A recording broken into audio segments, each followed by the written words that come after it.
Some of the questions were really a complete surprise to me. You asked me about my finances, you asked me about the house, you asked me about sex and dating, my expectations, marriage. Wow. What do you think the story is on how this ended up at the Goodwill? Did somebody buy it for their wedding and then just decided, you know what, I don't want it?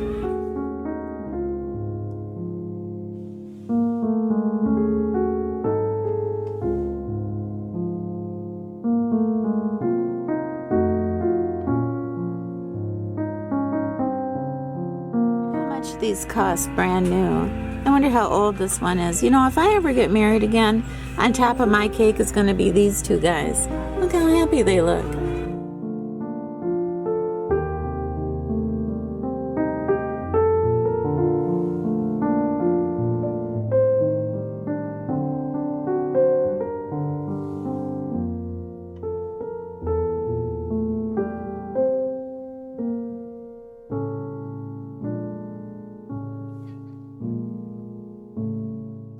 On second thought, I think on top of my cake, if I ever get married again, it's going to be these guys. I like them.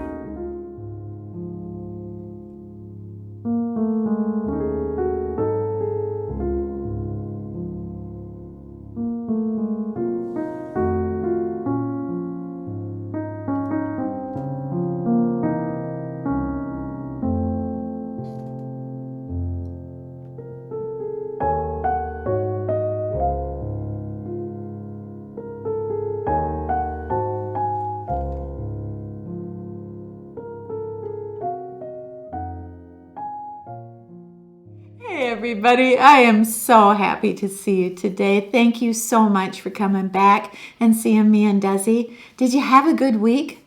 I hope you did. You know, once a year, I answer your questions. And it's funny because the people that don't know me ask the most intimate questions. And you all that know me really well, you just ask the sweetest questions. So, I don't know. I just think it's important once a year to just kind of go through these questions and answer them completely honestly. And if I can't answer them honestly, then I won't read the question. Anything you might want to know about me and Desi, I think that's perfectly wonderful that you might wonder about us, because a lot of you do watch us every week and our little journeys and adventures that we have. And it makes my life so much richer that you are there. So if there's something you want to know, then I want to answer that for you. So let's invade my privacy, all right? And then after I'm done, let's invade yours. The first question is, what soup do I prepare in the fall for everyone? And the answer is, I don't have any good soup recipes, but I do bake. And I have this thing I bake every fall, and it's my sweet potato bread, and I will leave the recipe below. I must bake 24 loaves of that. My family loves it. My neighbors here, I've already baked them loaves of it, and they love it. So I just love baking sweet potato bread. It is so good. Once you have it, once you taste it, you never forget it, and you'll be baking. I promise you, you'll be baking it. This recipe makes about 10 or 11 very generous servings of sweet potato bread, but it's so moist and it just smells like heaven.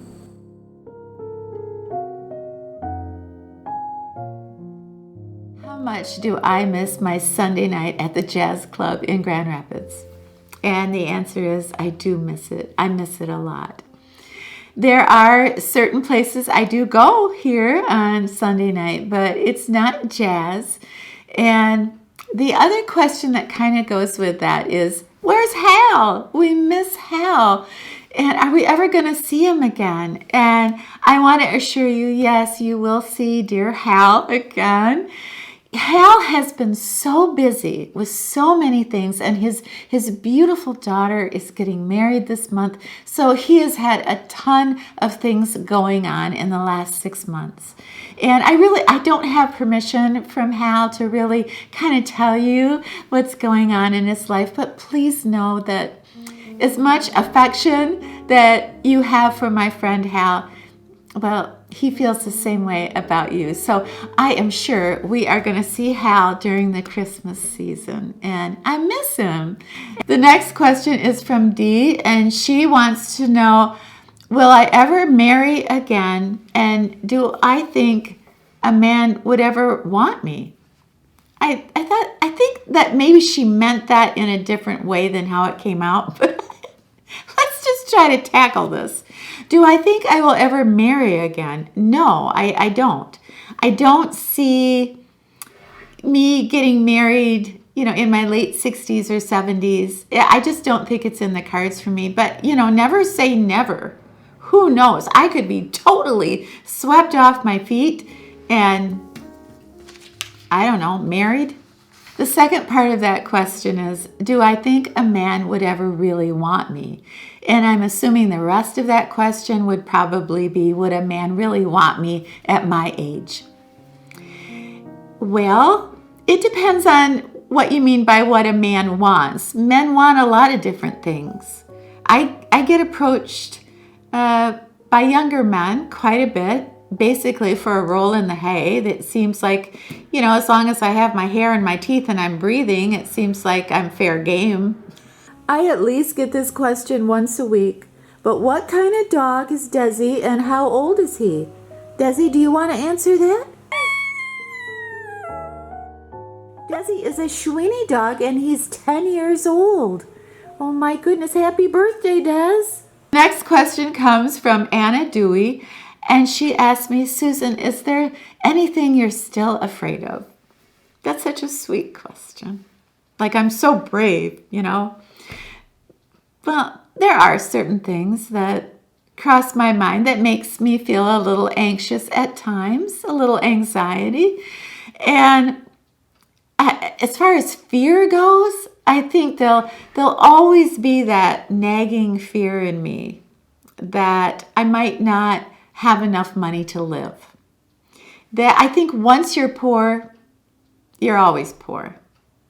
No matter, I could hit the lottery and be worth $150 million, but there would still be that poor little girl inside that grew up in those horrible apartments with the dirt coming out of the faucet.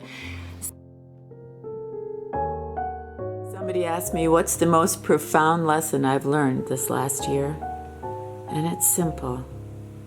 You can't love something that you're afraid of.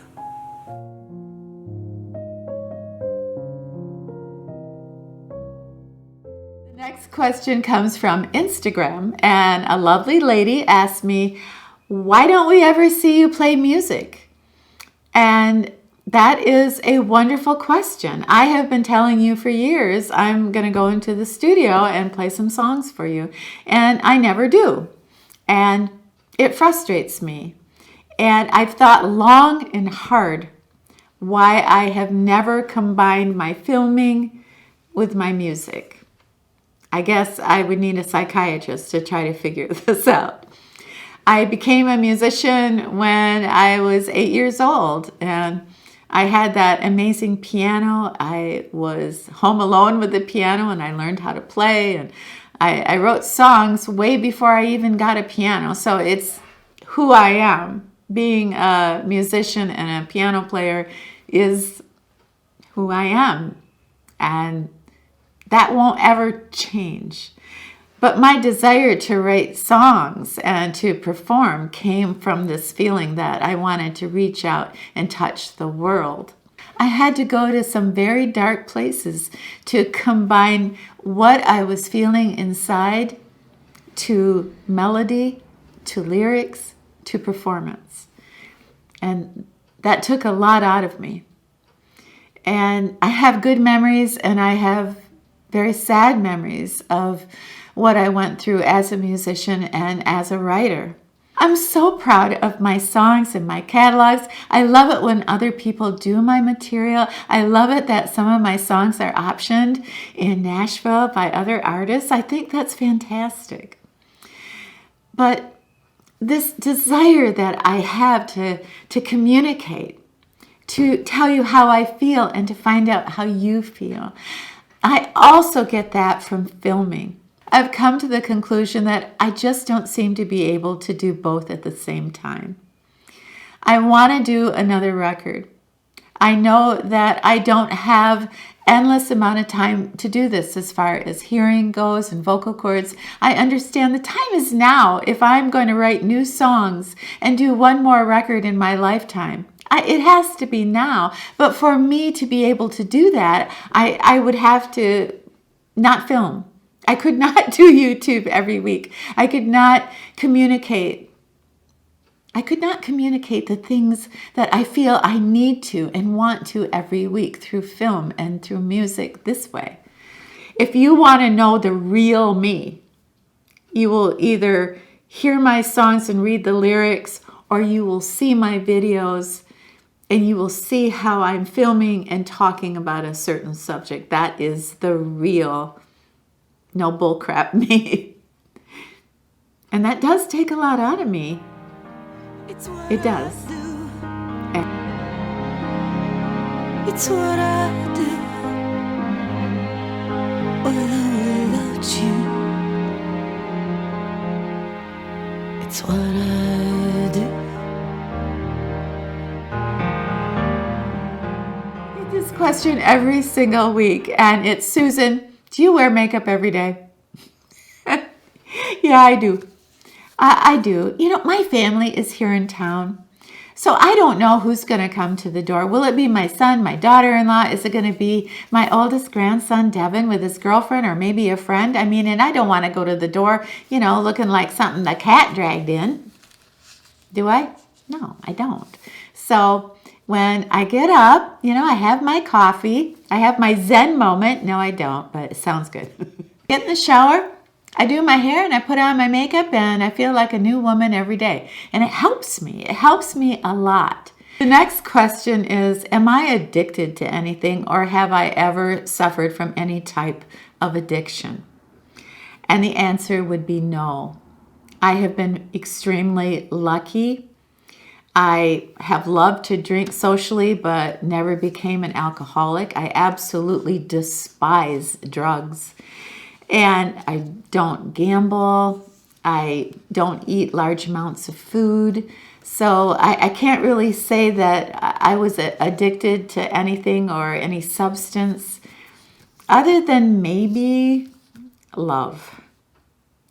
When I was growing up, teenager, young woman, I think when I fell in love, the whole world fell away. Everything that I did was for that love of my life. So I think I was addicted to being in love. Absolutely. And then when that fell away, my life changed. My life changed in profound ways when I no longer chased that elusive love of my life. For the love of Pete, how in the world did you ever save up enough money to buy a house? I get asked this every single week. Now, I did a video, to be fair, called How I Bought My House. But what you really want to know is, how did I come up with the cash?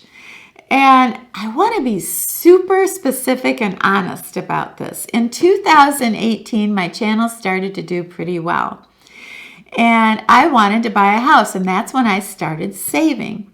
And I knew I would need right around $30,000 cash. Well, I didn't have $30,000. I didn't even have $1,000. So I figured out on paper I had to save $500 a month for 5 years to get $30,000. And that is exactly what I needed to buy the house that I'm in now. So I don't know, it was about $150 a week that I had to save. And I worked real hard on my channel, getting AdSense. I worked extra little jobs on the side, working for companies, editing some of their ads, working with some companies like Venus and Bellway to get extra income so I could come up with that sum of money so I could buy my house. So that's what I did. It's not glamorous. It's not complicated. I knew I had to save $500 a month for 5 years. And that's what I did. And it worked out just fine. This is a really good question from Joanne on Facebook. She wants to know, how do I get the courage to walk out the front door every single day? And she says that she has become a recluse. The older she gets, the more she doesn't want to leave the house. And I think I really understand that, because there are times where, well, there's just days where I just feel like I don't want anybody to see me. And I don't want to see anybody. I just want to be left alone.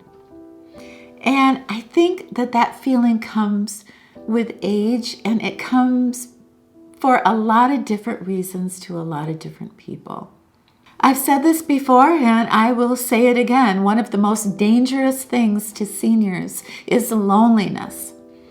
And not feeling connected, not feeling part of the world, having our self-esteem so low that we don't want people to see us. We're aging. We don't look like how we used to look. So we feel embarrassed on some days. We don't feel confident.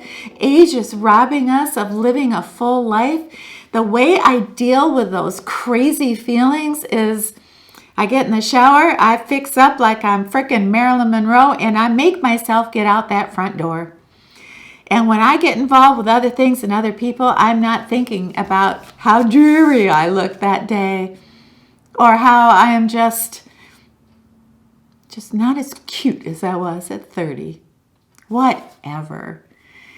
But when I think about this big world out here and all the problems that we face in life, not just us, but people all around the world who are afraid and suffering.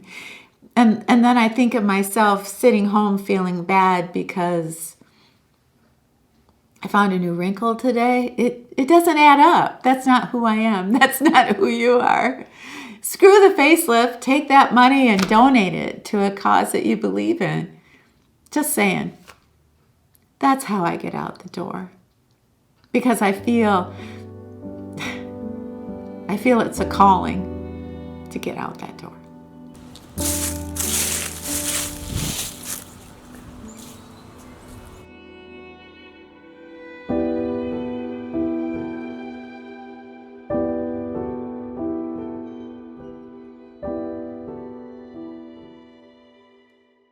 The next question comes from Instagram. Susan, would you sleep with a man that you do not love?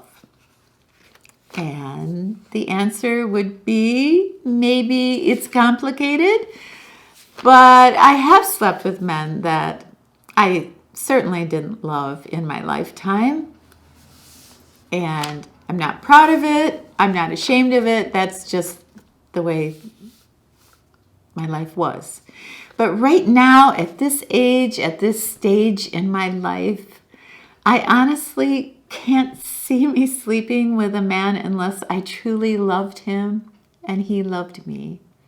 Maybe he wouldn't have to love me. Maybe I would just have to love him. Okay, so I'll qualify that. Yes, I would sleep with a man that I loved even if I knew he didn't love me. Because what the heck, I'm not getting any younger here. How often do you clean your house? I clean my house every Sunday. I get up pretty early on Sundays, and Desi and I set out. We have 6 rooms, and we clean them. We sort of deep clean them. Desi hates the vacuum part, but other than that, he's pretty good. But yeah, every Sunday, I give the house a nice work over, and I have a glass dining room table, I have a glass coffee table, and I have a glass kitchenette table. So I do shine up those glass tables every single day. Why? I don't know. I like it. It's relaxing. Susan, we know you love your grandchildren so much, but how come we never see them? You don't see them because I have been asked not to film them, and I totally 100% agree with that. I think until they're 18 years old, I don't think I have a right to film the little ones without their permission, and a 6-year-old can't give you permission. So Yeah, that's why you don't see them. I respect their privacy, and I know you understand. Susan, have you ever been swayed to buy a product after watching a YouTube video and have the product be a dud? Yes, that is true. And I happen to have that product right here. This is Bye Bye Underbags by It Cosmetics, and It Cosmetics has some beautiful brushes and some beautiful cosmetics. This was the worst waste of money. This Bye Bye bags, you're supposed to just take a little bit and then you tap it underneath your eye and voila, your bags are gone. Oh no. I swear it made my bags worse. And what it also did is it made my concealer break up. And then when you go back to try to smooth it out, it just smears all over your face. I would pay $35 to never, ever have to use this again in my lifetime. It's terrible.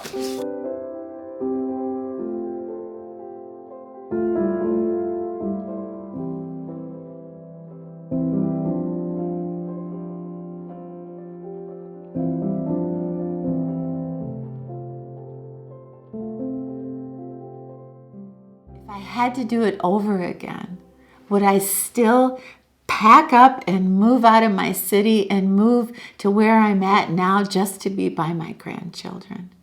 Would I do it all over again? Am I happy? Did I do the right thing? And the answer is yes.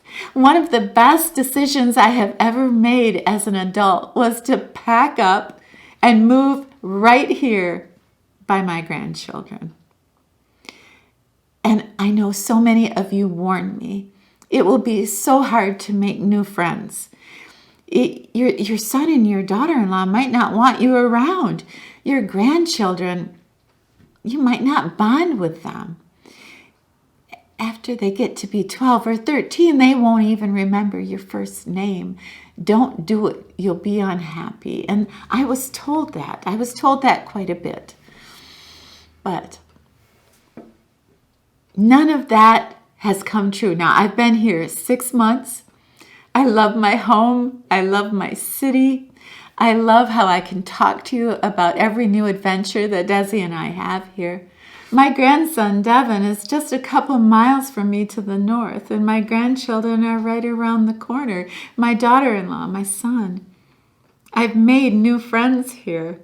I have my son's restaurant that I go to all the time. So it was one of the best decisions that I ever made. And I understand when you were counseling me, telling me, don't do it. You'll be so unhappy. I know it was coming from a good place. I think basically people are very afraid of change. It's one of the hardest things we do as human beings, to realize that we need to make a change in our life. And everything that's going to entail, especially when we're older, and it gets harder for us to learn new things or to accept new things. So change is hard, and the older we get, the harder it is to make the changes we need to live a good life. But it's like that movie that I love so much, The Fabelmans. That quote, it's not enough just to love something. You have to take care of it. And if I wasn't here in person, if I wasn't seeing my grandchildren every single week, then how was that going to work? How would they ever get to know me? I mean, really know me. The talents, the few talents that I have, I want to help them. I want to nurture them. I want to teach them what I know. The years and years I spent playing the piano. All these years I've spent with camera angles and lighting. Was I scared? You bet. I was terrified. The day after I put in my bid for this house and I knew I won the bid, I almost backed out because I was so scared.